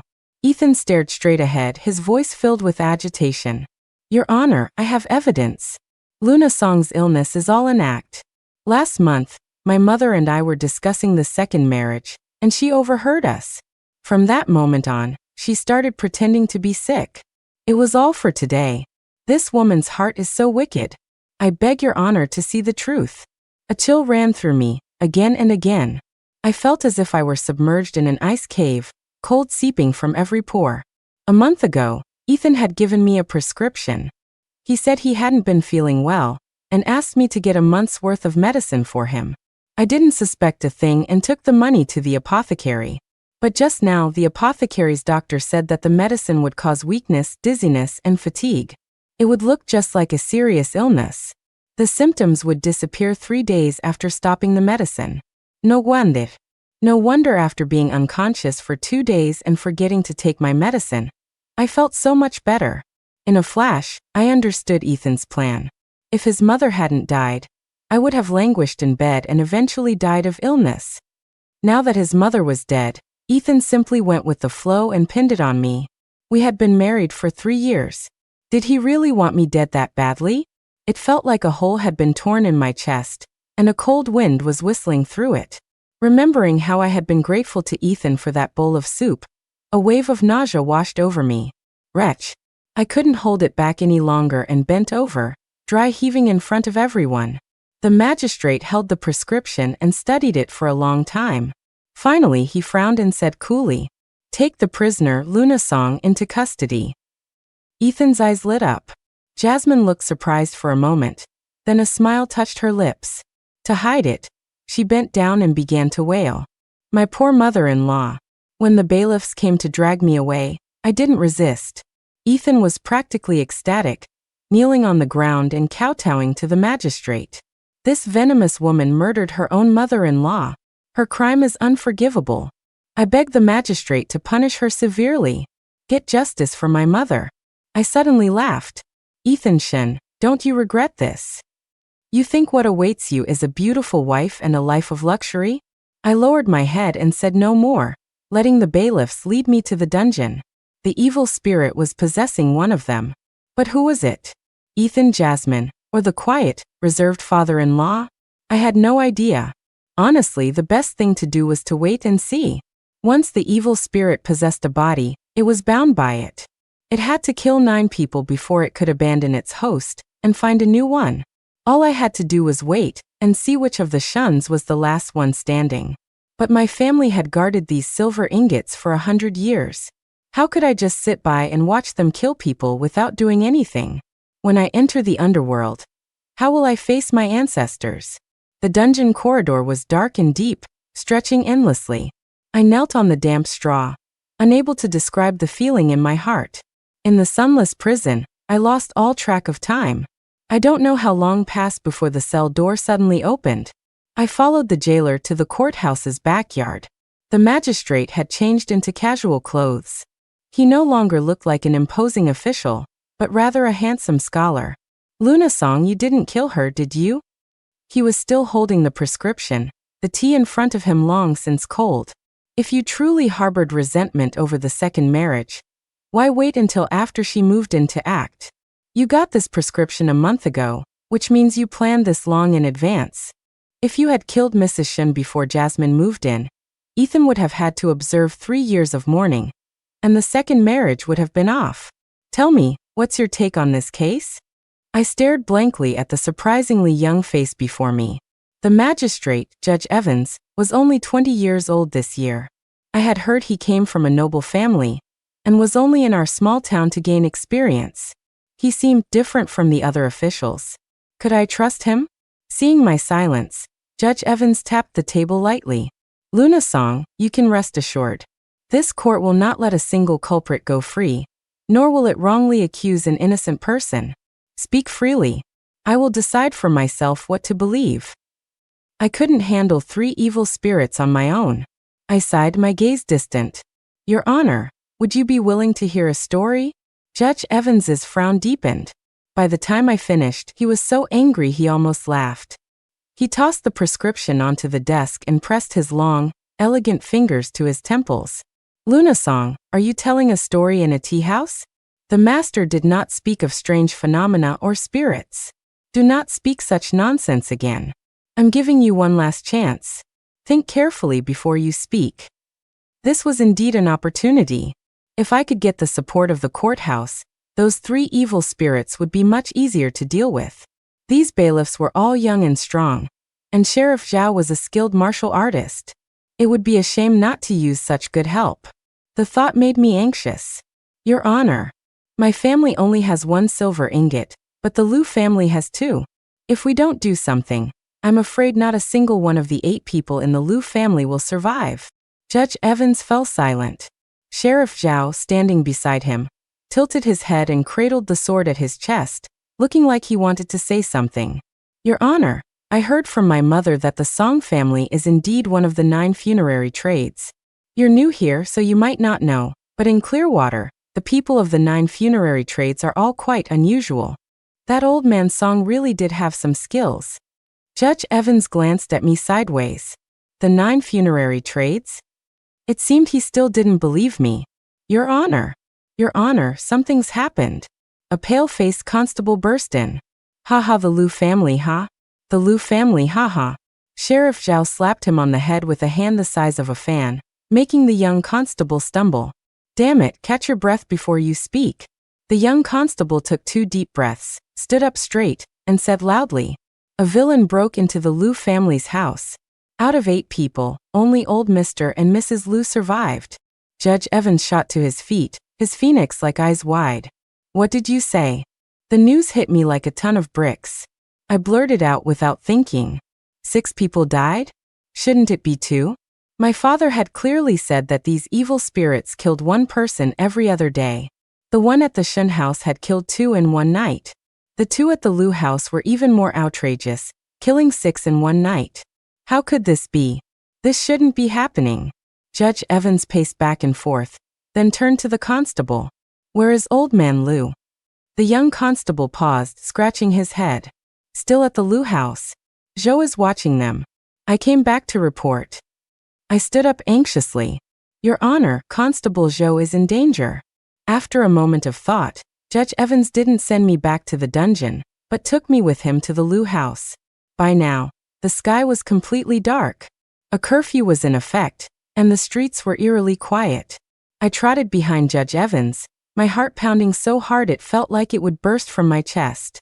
The more people these evil spirits killed, the stronger their malevolence became. I didn't know if the ghost exterminating method my father left me would still work. Besides Jasmine, the Lou family consisted of her parents, 2 brothers, and a sister-in-law.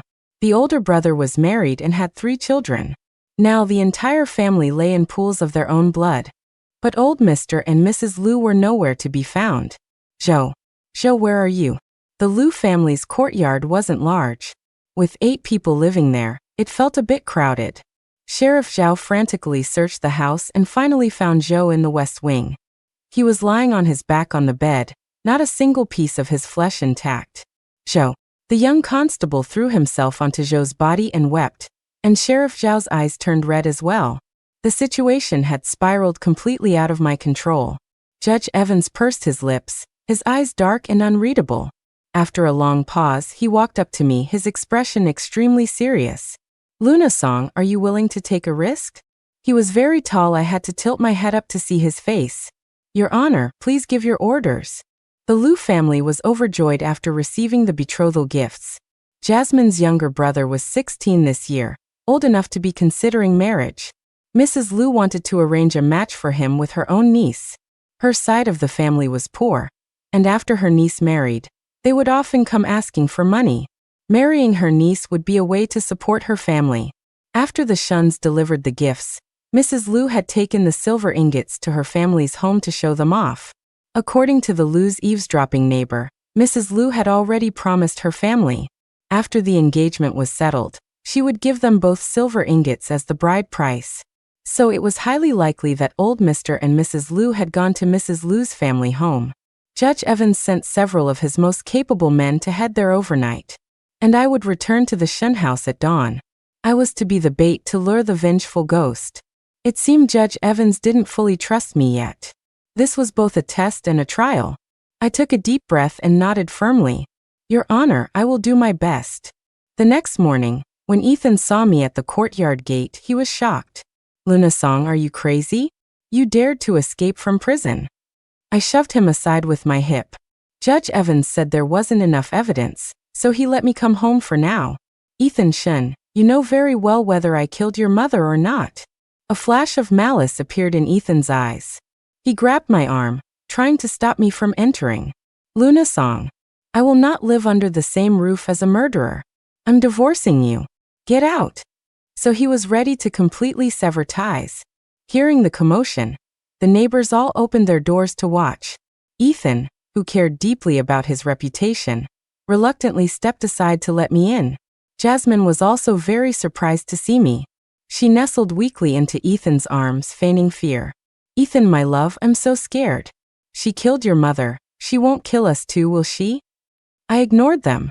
Yesterday, 6 people had died tragically at the Lou house, while the Shun house had been peaceful. I couldn't figure it out. My only option was to walk into the lion's den and find out.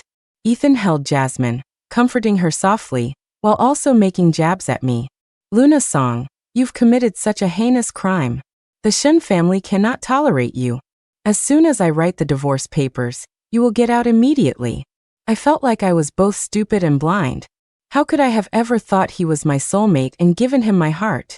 "Ethan Shun, this house was left to you by my parents. If anyone's getting out, it's your Shun family." Ethan's face turned red with anger. "Luna Song, according to the law, only a divorced woman can take her dowry with her. You have committed one of the 7 grounds for divorce. A woman who is cast out, all her possessions belong to her husband's family." This desperate, angry look, he was so shameless. "Husband, don't let your anger harm your health." The magistrate was deceived by her.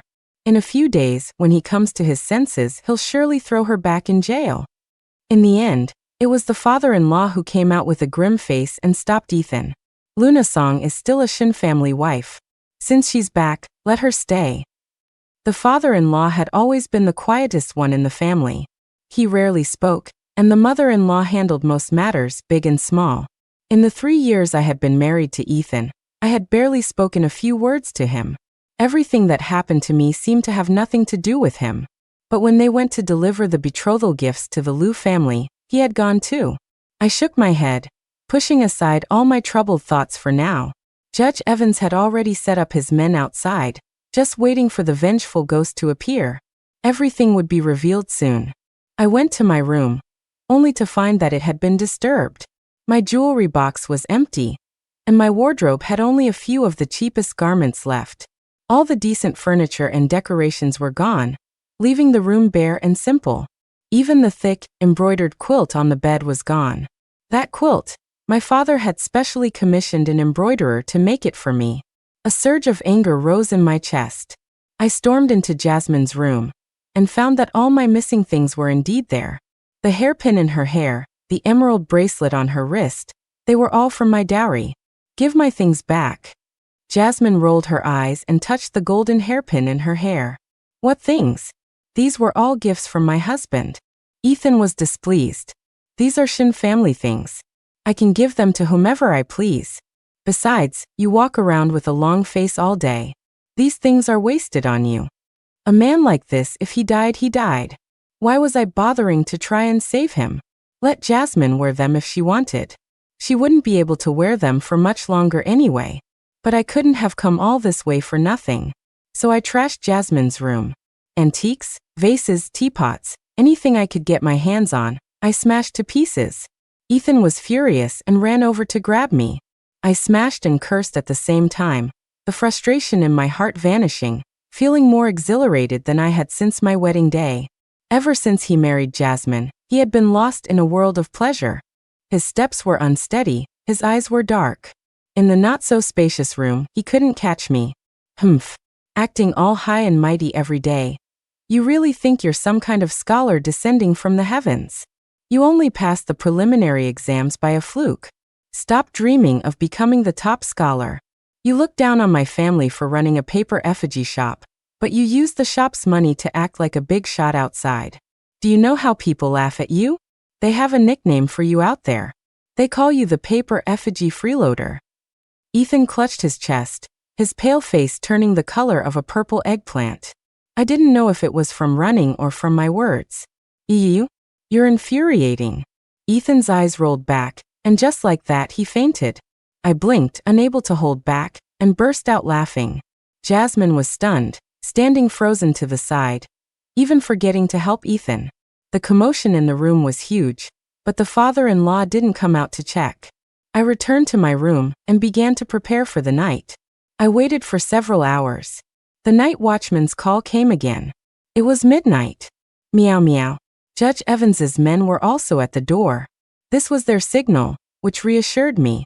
I expertly placed the paper effigy, but didn't hide under the bed. Instead, I snuck into the courtyard. Jasmine and Ethan were still awake, their conversation clearly audible. Husband, that Luna Song is a madwoman. Are we just going to let her treat us like this? Why don't we just get rid of her? It's not the first time anyway. Ethan didn't agree but fell into deep thought. The magistrate let her go. He might be suspicious of us. If we kill her now, it might be hard to explain. Jasmine was furious. So you're just going to watch her bully me? I don't care. If you're a man, you'll go kill her right now. Ethan's voice was full of impatience. I already told you, now is not the time. I was crouched in a corner, enjoying the drama, when I saw the father-in-law's door open. A dark figure, under the cover of moonlight, crept toward my room. The evil spirit was possessing the father-in-law. I had been a fool. The first to die was the mother-in-law. The father-in-law shared a room with her. With all that commotion, he must have known. Soon, the father-in-law emerged from my room with a dark face. He stood at the door, slowly turning his neck, surveying the courtyard. I didn't dare to breathe, holding my breath behind a large water urn. His dark, aged face looked sinister and menacing in the moonlight. After standing silently for a while, he changed direction and walked toward Jasmine's room. Jasmine was still arguing with Ethan. Their voices grew louder and louder until the father-in-law pushed the door open. "Ethan, come out. I have something to say to you." Ethan was surprised. "It's so late. Can't it wait until tomorrow?" "No. Now." Although Ethan was reluctant, he still put on his outer robe and went to the door. The father-in-law led him into the courtyard, stopping right in front of the water urn. I ducked down, terrified they would see me. "Dad, what are you doing out here in the middle of the night? Why are you looking at me like that? It's creepy." The father-in-law stared at Ethan with a sinister gaze. The hand he held behind his back shot up, revealing a kitchen knife in his veiny grip. Ethan was startled but didn't realize the danger. He frowned and patted his chest, a bit embarrassed and angry. "Instead of going to sleep, you're out here acting crazy." The next moment, the father-in-law's arm came down, and bright red blood splattered before my eyes. Ethan screamed as a severed arm flew and landed right by my leg. Looking at the bloody mess, I clutched my chest, trying to suppress the wave of nausea. Now, at Judge Evans's command, the bailiffs leaped over the wall. Seeing Sheriff Zhao, Ethan's face was a mess of tears and snot. "Sheriff Zhao, save me. My dad's gone crazy." Sheriff Zhao ignored him and rushed at the father-in-law with his sword. The father-in-law had been a peddler his whole life, and had walked so much that his legs weren't what they used to be. But now he was as agile as a mountain monkey. With a twist of his waist, he dodged Sheriff Zhao's attack. He ignored the other constables, his eyes fixed on Ethan. Ethan was about to lose his mind with fear.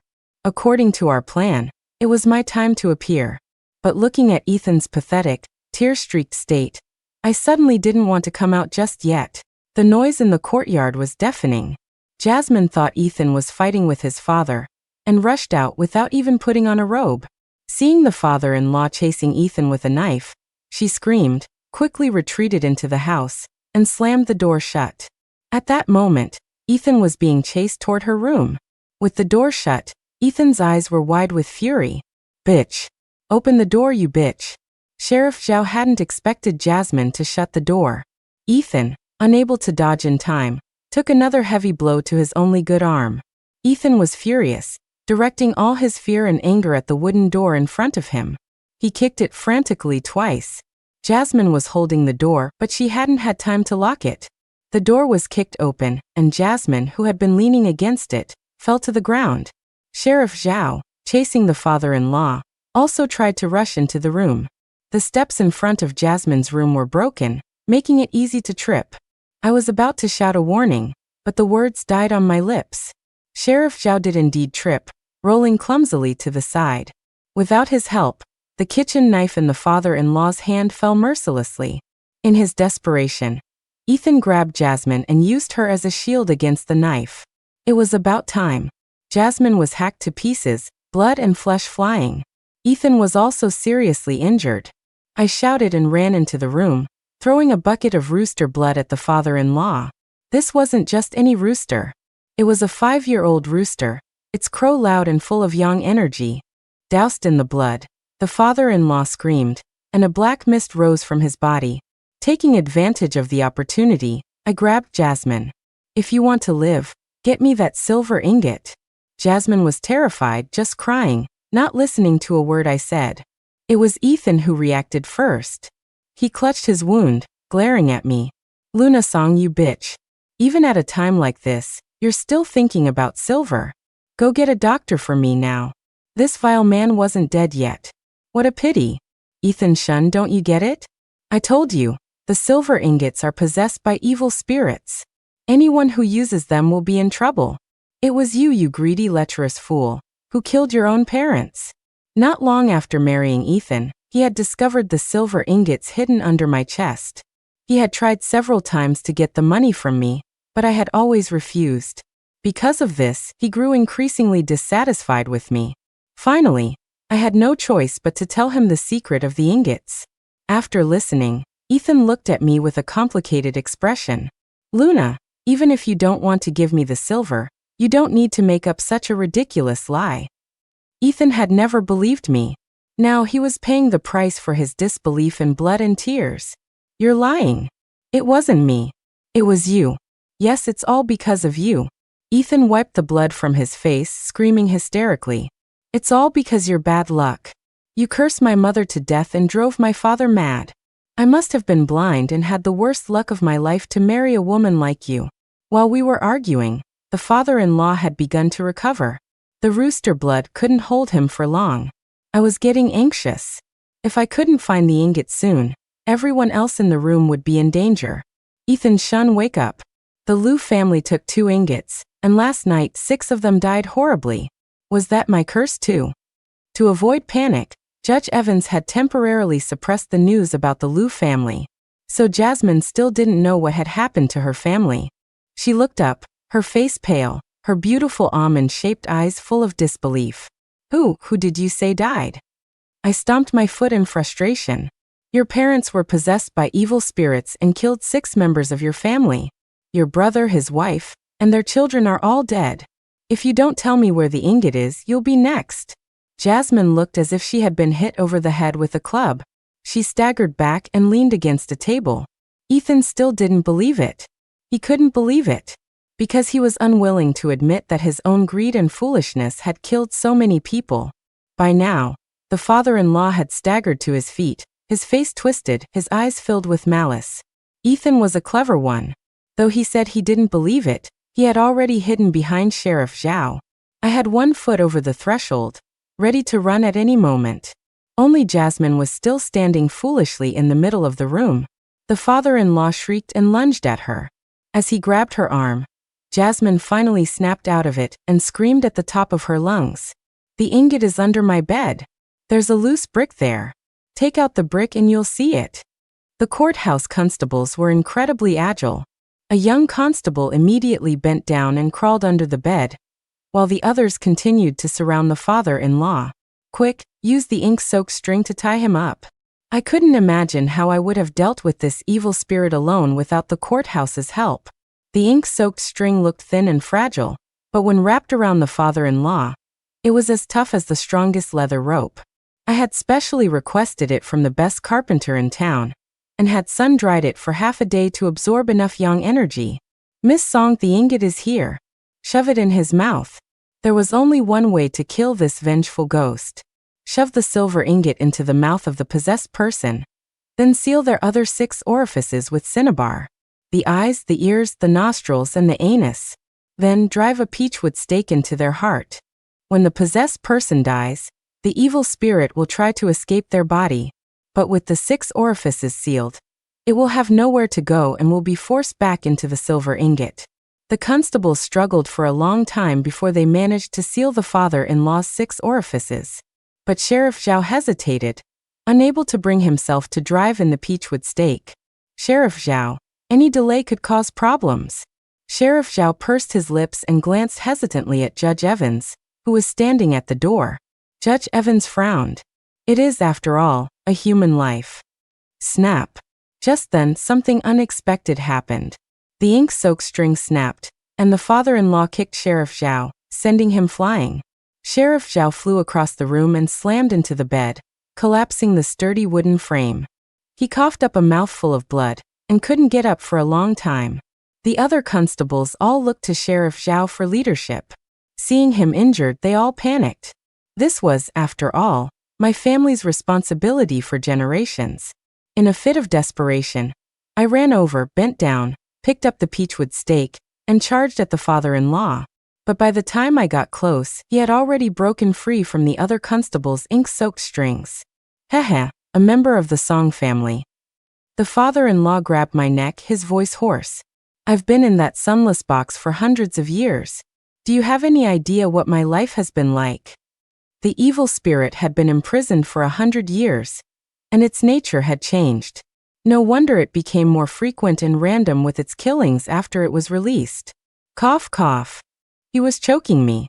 I was seeing stars. My chest felt like it was about to explode. They say that when you're about to die, your life flashes before your eyes like a revolving lantern. I didn't see my life, but I did see a thin, frail figure running from a distance. He ran incredibly fast, appearing before me in the blink of an eye. Demon die. It was young Finn. He leaped up like a nimble monkey and plunged the peach with stake deep into the father-in-law's heart. Sister, are you okay? The father-in-law, with the stake in his chest, didn't bleed a single drop. He fell unwillingly, his eyes wide open.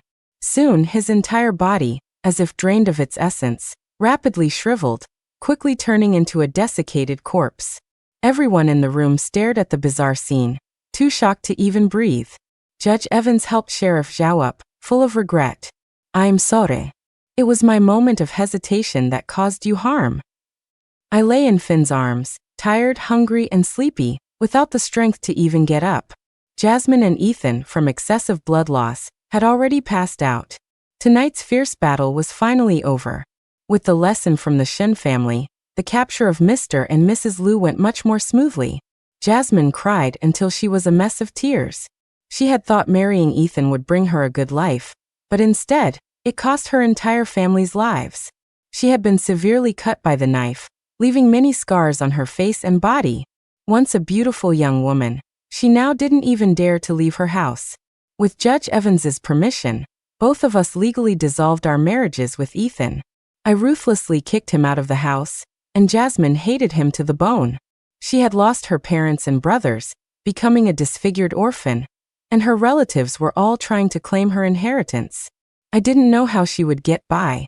My situation was much better than hers. My family had only one child per generation, so there were no other relatives. Plus, we ran a paper effigy shop and were part of the 9 funerary trades, which ordinary people avoided. Life returned to its old rhythm. Every morning, I would go to the shop to work. On the way, I would always run into Ethan. He had lost one arm, and the tendons in his left arm were also damaged, so he could no longer lift heavy things. Now he was a beggar, shunned by everyone on the street. Ethan was an extremely proud person, and couldn't handle the blow. Soon he went mad. He would hide from men shouting, "A ghost! The ghost is going to eat me." When he saw women, he would grab their skirts and beg for food. I found him annoying, so I always wore men's clothes when I went out. Lately, whenever Ethan saw me, he would run away, screaming and crying. One day, as soon as I entered the shop, Finn ran up to me anxiously. "Sister, have you heard? Something big has happened in Clearwater." I picked up my teacup and listened as Finn rambled on about the day's events. The days ahead in Clearwater were not going to be peaceful. The story of the 9 funerary trades had only just begun.